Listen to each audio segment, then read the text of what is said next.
Paul, how are you? Good. How are you? Good morning. Good morning. How are you today?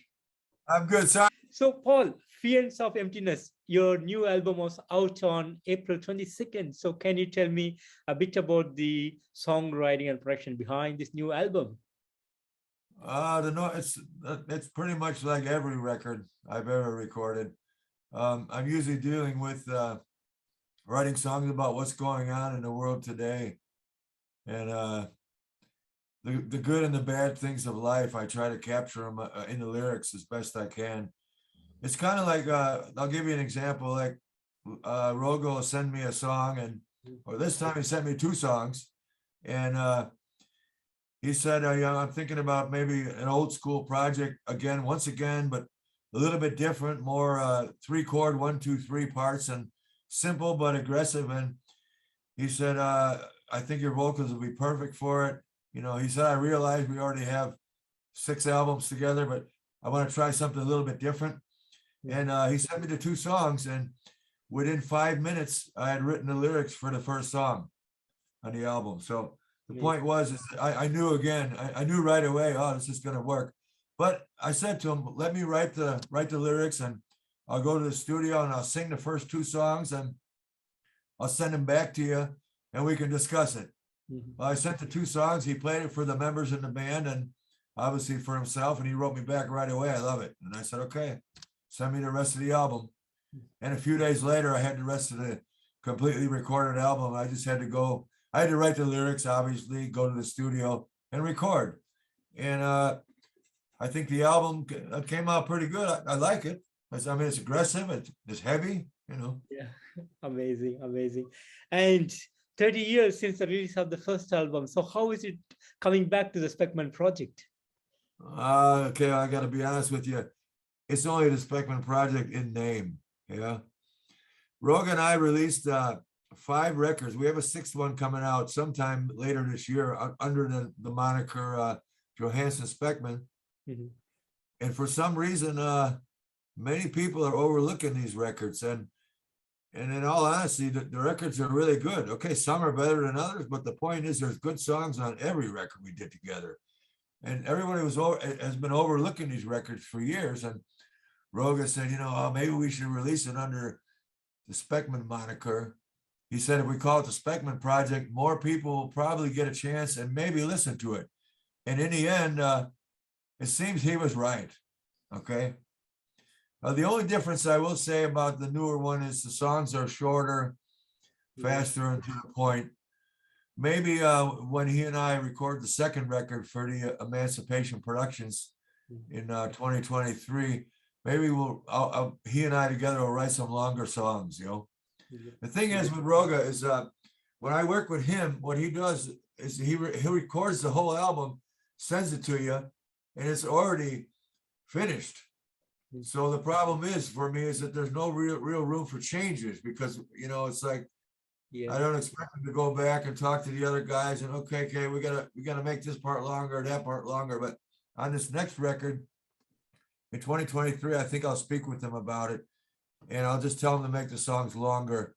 Some of the critics are saying the songs are too short, but I will say for most of the press from like Germany, Spain, Italy, they love the record. Now, the critics in Denmark, on the other hand, they're giving us shitty reviews. So I don't know what the problem is. Same with Finland. So it seems like the Norwegians think there's something special, and I don't get it really. I'm sorry. Okay, black metal. Okay, no problem. I've got nothing against black metal. Good for you. But the point is that it's Speckmann, me, myself, whatever. I've been playing this music longer than most of these bands. For more than 30 years, as you said, it's like, give me a break. It's a good record, okay? Absolutely. It's not the best record I've ever written, but it's a good record, and I think Roga did a great job in his writing skills, and I think it's an impressive record in my opinion. Absolutely.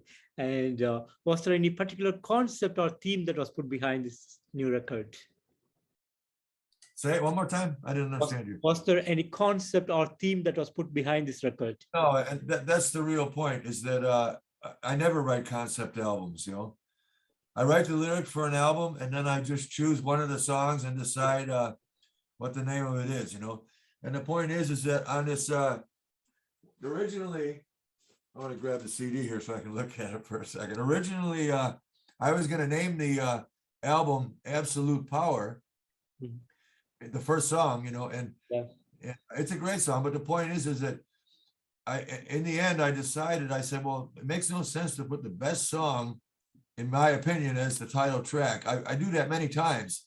This way, other people, they only listen to the title track. They don't even listen to the album when they think the best song, the first album. So I picked out another song like the Fiends of Emptiness, and I said, well, damn, this is a good song too. So I decided to name it the Fiends of Emptiness. And then 2 days later, I was passing through Facebook and something came up, and Shane Embry from Napalm Death has some kind of new band called Absolute Power, and some new album coming out called Absolute Power. So obviously I made the right choice. I almost made a mistake there. It was a good thing that I saw that, and I changed the name of the record, whatever, a few weeks earlier. It was a good move, you know. And then I went on the internet too, and I looked, and I think there's some other bands with the title of their album, Absolute Power, from years ago. It's coincidence. Obviously, it wasn't my idea to copy anybody, you know. Sometimes this shit happens, you know. Yes, true. That's true. Yeah. Amazing. And talking about the album again, 13 amazing extreme metal songs put up together, great composition, great outcome, brilliant vocals and musicianship in this album. So how do you and the band feel about the outcome of this new record? Well, like I said, I think it's a great record, and Roger does as well. And people are buying the record, but we'll have to see, you know. I have to hear from the record company what their opinion is. Michael, the owner of the record company, I mean, he obviously signed us because he liked the recording. He said it was aggressive, angry, and had a carnivore feel. Well, I said, well, that's great. You know, I thought that was a great analogy. So, you know, we're hoping for the best. That's all we can do, you know. I mean, obviously, we're going to do the second album, whether the people like it or not. But at the moment, there's fans from different places that are writing me, and they're buying the record, and they like it, and the reviews, like I said, for the most part, are really good. So that's all you can hope for on a new record. It's like anytime you do a new record with a new band or whatever, it's like rolling the dice. It's a crapshoot. Some people are going to hate it. Some people are going to love it. You can only hope for the best. Yeah. Yeah. And did you do anything special on the day of the release? No, because in all honesty, I had copies of the release. Emancipation Productions is such a professional company, reminiscent of earlier Nuclear Blast, I have to say. And it's an honor to be on this label. They sent me the CDs 4 months in advance. Oh. So I was celebrating 4 months before anybody else. The only problem was, the reason why that happened is today in the industry, vinyl takes forever to produce. It took like 6 months to get the vinyl. This is why the release date was April 22nd. As I said, I had the CD 4 months earlier. CD production is still much faster. And the crazy thing for me, and the difficult thing is obviously I had 4 months early before the release date. I had the CD, and I couldn't send it to anybody. I spoke to the record company, and they're like, "Don't you send that out to anybody. You got to wait for the release date, you know?" Yeah. So maybe 2 weeks ago, I started shipping it out to everybody, you know, and it's just started arriving. But that was hard for me to have, you know, whatever 25 CDs sitting here at home and not being able to send them out, you know, looking at them, you know, day after day. I finally put them away, you know, I tried to forget about it. And then eventually they came out, and okay, I can release it now, you know. Amazing, amazing. And Paul, how is the touring plan looks for you this year? Well, I just returned from Spain and Portuguese tour, Spanish and Portuguese tour. We had 10 successful shows, and maybe one crappy show on Tuesday during the week. But for the most part, the shows were crowded, good energy. And for example, next Thursday, we fly to France to play the Courts of Chaos Festival, co-headlining with Asphyx. I'm looking forward to that. That's the next Master show. Then the following week, a couple of shows in Norway, one with Death Strike, one with Master. Mhm. So things are picking up. Okay, obviously there could be more. Like for example, today I should be in Holland, and I'm not because the lineup from America broke up some years ago, Mhm. and that messed things up for the Netherlands Death Fest. I had Death Strike booked for that, and I had told them at the time that the band was splitting up because the Americans weren't coming to Europe. So I lost the Maryland Death Fest and the Netherlands Death Fest, and you're watching on Facebook, and the place is crowded, and the shows are great. Last night was great and super. I really should have been there, but okay, coulda, woulda, shoulda, but didn't. That's life. Next week is France. So the Amazing. point is that we've got a bunch of shows coming out throughout the year, mostly festivals and some single concerts. Mhm. I'm hoping that we'll do some actual tours again in Europe next year. I'm also working on a possibility of Australia right now, Mhm. and I'm hoping for Asia as well. The guy contacted me from Asia, and he said he's waiting for July. He said if in July, if it looks like Asia is going to open up, then he'll book Master for a full month next year in Asia, which would be great. In the meantime, I know you're talking about the Speckmann Project. There's no plans for any touring just yet, but we'll see.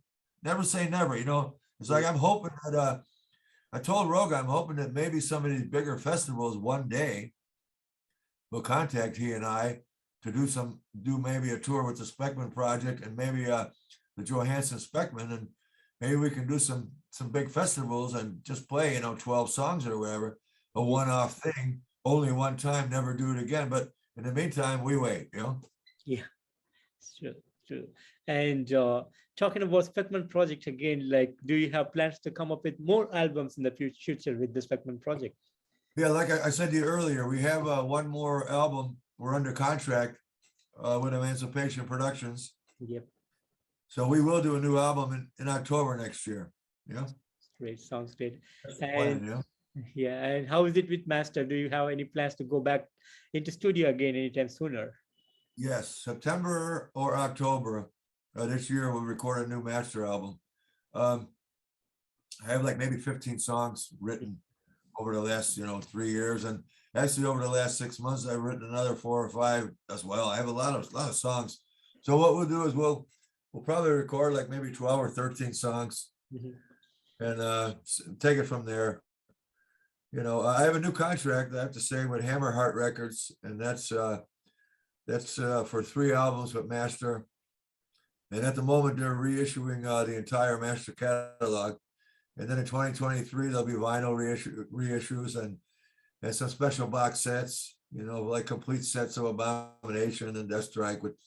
There's some live recordings and some special shows and things like this. I'm trying to keep busy, and I am. I'm busy. It's fine. Yes, that's amazing. And do you also work in other projects currently? At the moment, nothing. Just right now, I'm just Master is my main focus, Mhm. and obviously next year will be another Speckmann album. And Roga and I recorded a new Johansson Speckmann in 2020, and we're looking for a record company to put it out. I think it's the best album of the 6 recordings. Mhm.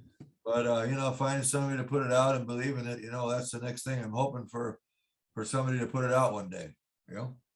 Sounds good. Sounds good. In the meantime, I'm trying to keep myself, just focused on Master, because people get goofy when you're doing too many projects. It's true. Yeah. And Paul, do you like to share some of the great moments that you had over the years? Some great moments. There's too many, I'll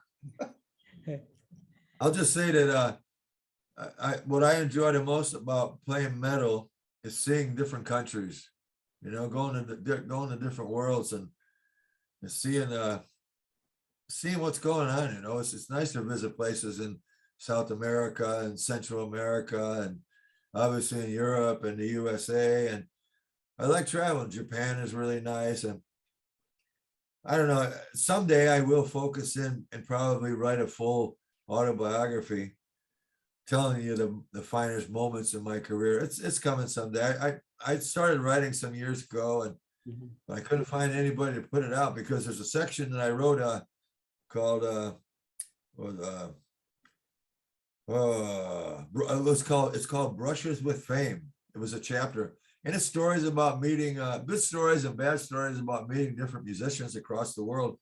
And every time I send that chapter out to a book company, they're always like, "Oh, we're gonna get sued." Well, what's interesting is it's like nobody wants to hear the truth.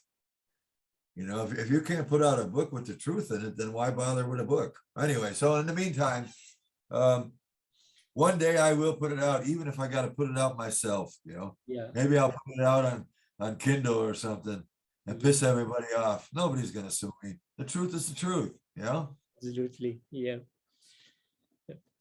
Sounds good. And what would be some of the upcoming plans for you this year, Paul?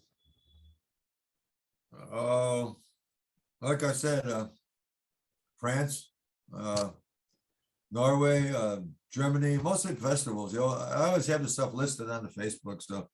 On the Facebook, still running. I think there's 18. I think I counted yesterday, 18 concerts coming.